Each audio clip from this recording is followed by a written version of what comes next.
BJP का कार्यकर्ता, उसके नेता, उसके मंत्री उतना बेहतरीन कार्य नहीं कर रहे हैं पार्टी के लिए, जितना बीजेपी पार्टी के लिए बेहतरीन कार्य सीबीआई कर रही है, ईडी कर रही है और इनकम टैक्स कर रही है। जो 76 और 78 वर्ष का व्यक्ति है और अभी तुरंत इलाज में है, तो भाई मानवता भी कहता है कि भाई पहले स्वस्थ हो जाने दो।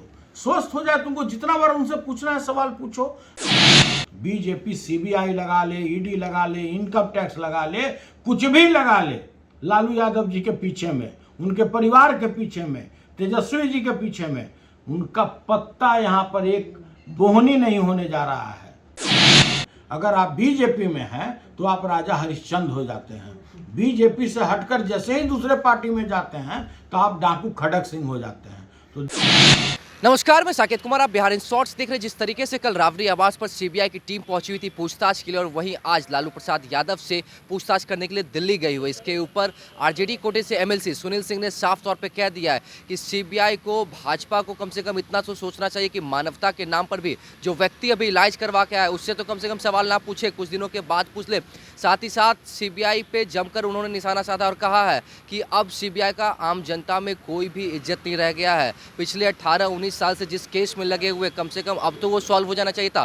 देखिए इस वीडियो में क्या कुछ कह रहे हैं राजद कोटे से एमएलसी सुनील सिंह। यह कोई अप्रत्याशित घटना नहीं है। सभी लोग जान रहे हैं कि वर्ष 2024 में लोकसभा का चुनाव होना है। वैसे परिस्थिति में ये विपक्षी पार्टियों की यह कार्य करते रहेगा। बीजेपी का जो मेन कार्यकर्ता के रूप में आजकल जाने जाते हैं, पूरे आम जनता में कहीं भी जाइए तो सब लोग बताएगा कि बीजेपी का कार्यकर्ता, उसके नेता, उसके मंत्री उतना बेहतरीन कार्य नहीं कर रहे हैं पार्टी के लिए, जितना बीजेपी पार्टी के लिए बेहतरीन कार्य सीबीआई कर रही है, ईडी कर रही है और इनकम टैक्स कर रही है। देखिए क्या दुर्भाग्य है। आज मान ले कि सिंगापुर से 10 दिन पहले इलाज करा करके, अपना किडनी चेंज करा करके लालू यादव जी लौटे हैं और आज उनके यहाँ भी लोग पहुँच गया। इतना भी शर्म और हया नहीं है बीजेपी गवर्नमेंट को कि अरे भाई, जो 76 और 78 वर्ष का व्यक्ति है और अभी तुरंत इलाज में है, तो भाई मानवता भी कहता है कि भाई पहले स्वस्थ हो जाने दो। स्वस्थ हो जाए, तुमको जितना बार उनसे पूछना है सवाल पूछो। आज उनकी पुत्री रोहिणी जी क्या बोली है वहाँ से, सिंगापुर से, कि अगर मेरे पापा को कुछ हो गया तो मैं किसी को नहीं छोड़ूंगा। इसलिए कि उन्हीं वही बच्ची ने इनका किडनी अपना दिया और पूरे समझिए कि देश में इसकी प्रशंसा हुई कि बेटी तो बेटी होती है, और उन्होंने दिखा दिया आज पूरे देश में कि बेटी पापा के लिए क्या कर सकती है। और देखिए, हम फिर आपको बता रहे हैं, रेड हो रहा है कर्नाटका में, 10 करोड़ रुपया पकड़ा रहा है। यहाँ पर सीबीआई कहाँ पहुँच रही है तो 10 नंबर पर पहुँच रही है। भाई, जिस तरह का 2024 में महागठबंधन का जो चुनाव होने जा रहा है, महागठबंधन एक साथ एकजुट होकर जो लोकसभा में चुनाव लड़ने जा रही है, मैं गारंटी के साथ कहता हूं, बीजेपी सीबीआई लगा ले, ईडी लगा ले, इनकम टैक्स लगा ले, कुछ भी लगा ले, लालू यादव जी के पीछे में, उनके परिवार के पीछे में, तेजस्वी जी के पीछे में, उनका पत्ता यहाँ पर एक बोहनी नहीं होने जा रहा है। 40 का 40 सीट महागठबंधन जीतने जा रही है। और उसी का देख रहे हैं, कभी इसके यहाँ रेड, कभी उसके यहाँ रेड, कभी उसके यहाँ रेड। आज तक आप लोगों ने सुना है कि 8 वर्ष से केंद्र में सरकार है बीजेपी का, किसी भी बीजेपी के लीडर के यहाँ रेड पड़ा हो। और मैं गारंटी के साथ बोलता हूं कि आज पूरे देश में 80% बीजेपी के लीडर भ्रष्ट हैं। किसी के यहाँ अगर रेड किया जाए तो कम से कम करोड़ों करोड़ रुपया उसके घर से पकड़ाएगा। लेकिन आज तक सारे लोग लगता है कि एकदम गंगा जल से धुले हुए बीजेपी के व्यक्ति हैं। अगर आप बीजेपी में हैं तो आप राजा हरिश्चंद्र हो जाते हैं।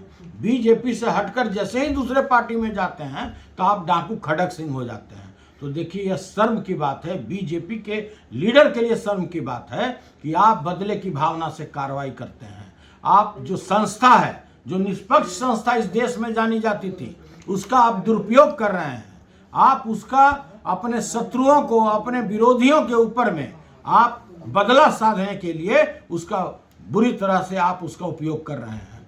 तो देखिए, हम यही कहना चाहते हैं आप लोगों से कि सीबीआई एक बार नहीं 1000 बार भी लालू यादव के पीछे पड़ जाए, लालू यादव जी को एक कण भी नीचे नहीं झुका सकता है। सुशील मोदी कह रहे हैं कि कार्रवाई से आखिर आरजेडी डर क्यों रही है? कहाँ डर रही है? कोना पहला दिन कार्रवाई हुआ है? अरे भाई, तो 19 साल से हो रहा है। ये तो सीबीआई को डूब मरने वाली बात है कि अगर आप किसी केस में 19 साल तक अभी तक आपने केस को कंक्लूड नहीं कर पाए, अपने जांच को अभी तक बंद नहीं कर पाए, तो भाई ये तो आपके लिए डूब मरने की बात है कि 19 साल में एक साधारण सा केस के आप फलाफल पर नहीं उतर पाते हैं। नहीं, आप आगे भी तैयार हैं? 2024 से चुनाव आने वाला है, तो आपने भी आशंका जाहिर की, आगे के लिए आप तैयार हैं? बिल्कुल, हम लोग तो हरदम रेडी पोजीशन में रहते हैं। अब सीबीआई को कोई गंभीरता से लेता है क्या? अब तो भाई देखिए, हमारे ऑनरेबल डिप्टी सीएम ने क्या कहा कल अपने बयान में। उन्होंने कहा कि भाई हम तो ऑफर कर रहे हैं कि मेरे सरकारी रेसिडेंस में एक अपना ऑफिस खोल ले सीबीआई, ईडी और इनकम टैक्स। हम तो उसको जगह देने के लिए तैयार हैं। क्यों आने जाने में इतना भाड़ा खर्च करता है? वो तो यहीं पर बैठा रहे। तो इससे भी बड़ा कोई ऑफर होता है क्या? और देखिए, सांच को आँच किया, 2 जोड़ 2 4 होता है, 5 नहीं हो सकता है। सच्चाई छुप नहीं सकती बनावट के वसूलों से, और खुशबू कभी आ नहीं सकती कागज के फूलों से। तो आपने देखा, राजद कोटे से एमएलसी सुनील सिंह जमकर भाजपा पे बरस रहे थे और कह रहे थे कि सीबीआई जो है जिस तरीके से जांच कर रहा है, कम से कम उसे तो सोच लेना चाहिए था कि जिस व्यक्ति का तबीयत खराब है कुछ दिनों के बाद पूछ लेता। साथ ही साथ 18-19 साल से जिस केस में लगा हुआ है और अभी तक इस पर कुछ सामने नहीं आया है, तो किस तरह की जांच हो रही है। और आम लोगों में तो सीबीआई का अब किसी तरह का इज्जत नहीं बच गया है। तो आप देख रहे थे साफ तौर से राजद कोटे के एमएलसी सुनील सिंह भाजपा को और सीबीआई पर जमकर बरस रहे थे। इस तरह के तमाम खबरों के साथ हमारे साथ बने रहे। तब तक के लिए धन्यवाद।